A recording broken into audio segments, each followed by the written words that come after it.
All of us, each and every one of us, has this ability to transform our lives to be more and more in alignment with divine mind, to live more and more in the kingdom of heaven. And why is this ability to transform so important? Because sometimes we live in this much divine mind, and sometimes we live in this much divine mind. And we forget. We forget our alignment with God. We forget our oneness with God. And we sometimes we're not even aware of our oneness with God because we're little. So we have all these memories and experiences of times where we didn't have a whole lot of alignment with God, and we want that. We are hardwired for this destiny. We are hardwired to experience and live the kingdom of heaven all of the time. So our job is to figure out how to live in the kingdom of heaven all the time. Our co-founder, Charles Fillmore, had all these formulas, all these spiritual formulas. He had the 2-step method, the 3-step method, the 4-step method, and he even had some 5-step methods. And because we have this urge to be in oneness with God all the time, because we have this urge to live our spiritual American dream all the time, sometimes a 5-step method is helpful. So step 1, face and accept our past. We can ask ourselves these questions. What is the reality of our past? What were the circumstances surrounding that experience?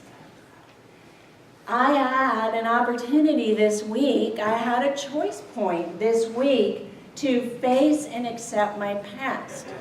I spent some time in meditation, and pretty soon tears were rolling down my face, and all I could think of was the time when my son was little and I yelled at him all the time.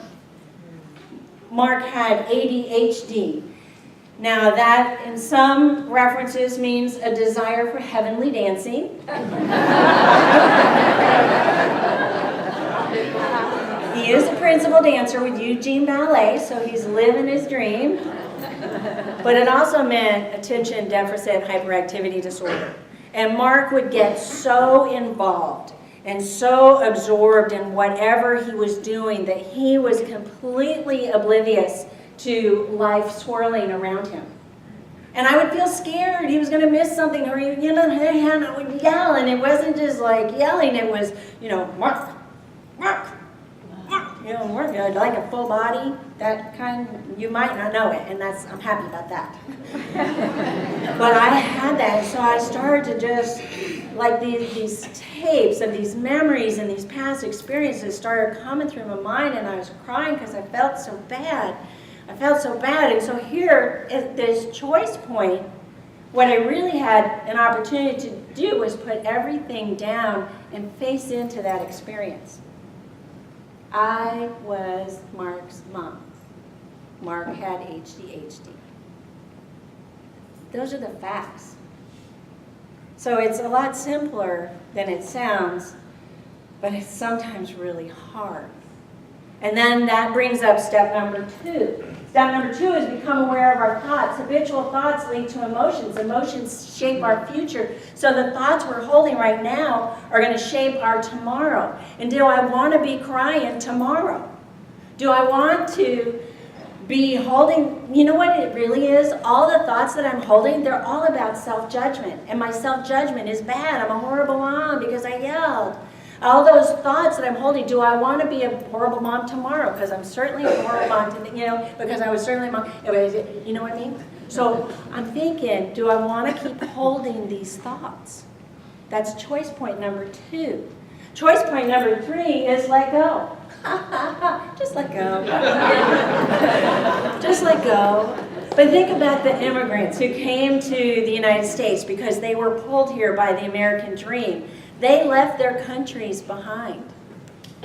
Think about the pioneers who were pulled by the American dream to move west. Sometimes they brought their families and sometimes they went on their own. But they left things behind. Sometimes it's important for us to sever the contact with people who are toxic. We have to leave them behind. Sometimes we have to move physically to a new place because that's the only way we can actually, burn that bridge of negativity that's keeping us looping back to the past. But for me, I got to see my judgment about myself kept looping me back to the past.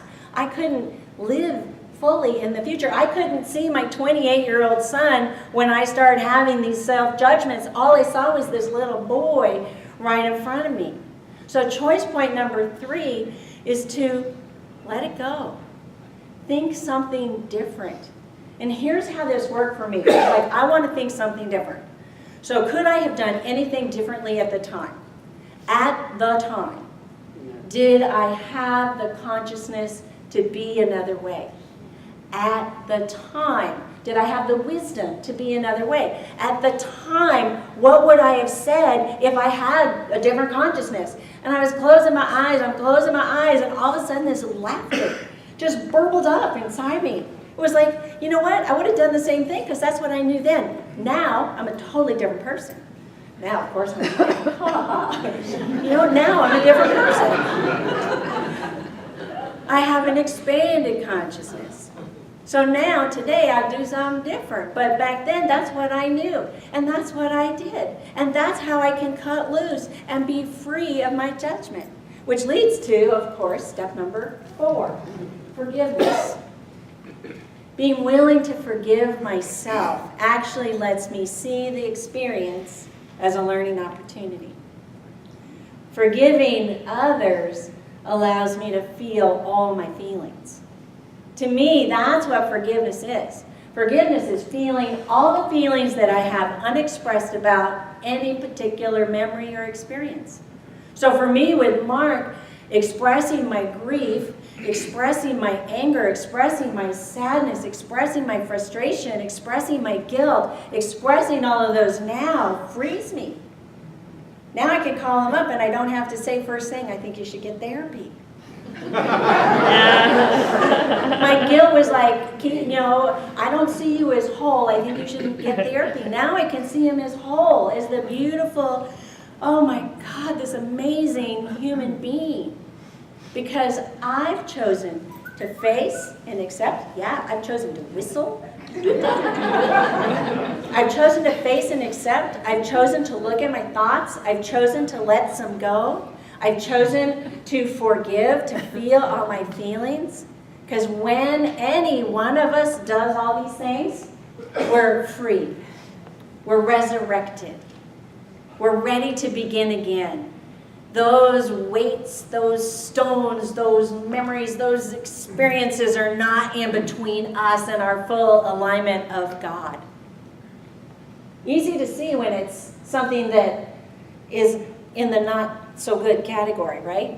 I mean, these are, when we think about our life and we think about some crummy times and we think about some things that were not a full reflection of our divinity, of our image and likeness of God, when we see, we go, oh yeah, we need to do steps 1 through 5, right? But think about the good things. Things that we have that we call the golden years. Oh, that was the best time of my life.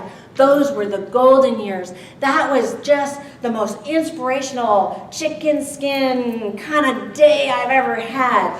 Think about Jesus. He went into Jerusalem on Palm Sunday. He was at the height of his career. People were being healed all over the place. He'd raised Lazarus from the dead. He had thousands of people following him. He was at the height of the heights, and then he died. We can spend a lot of time thinking, hey, if you had just lived a few more years, we could have got some more goodness. We could have got some more goodness. Why do good things have to come to an end? And why do we have to put aside the good things just like we put aside the bad things? So we can have more space for more goodness. Right? Yes, yes, yes. Okay, here's some wisdom from a very wise woman, Marilyn Monroe. From Marilyn Monroe. Good things fall apart so that better things can fall together. Good things fall apart so better things can come together. So any stone that we have, and metaphysically, that's what's blocking our tomb, are all those memories and events of the past. Any stone we have, all we have to do is 1, 2, 3, 4, 5, and we can resurrect. We can awaken that Christ presence that lives in us all the time.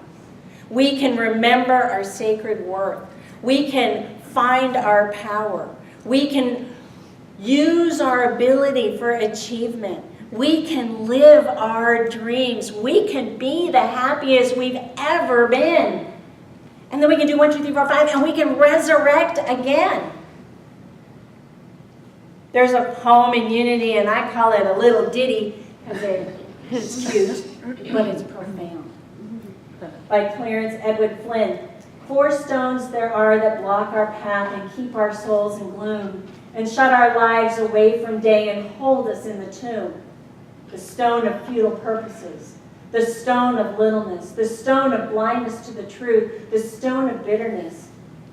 Blessed by God when comes the dawn of the heart's Easter day. Across the hills and vales of life, they are all rolled away. So are you willing to resurrect your soul? Are you willing to open to the goodness that is yours? Are you willing to awaken your potential and shine your light? Are you willing? Are you willing? Are you willing? We're going to ask Chrissy come up and sing a song about opening as we come into a time of meditation, because when we can begin in meditation, watch out, world. Watch out, world.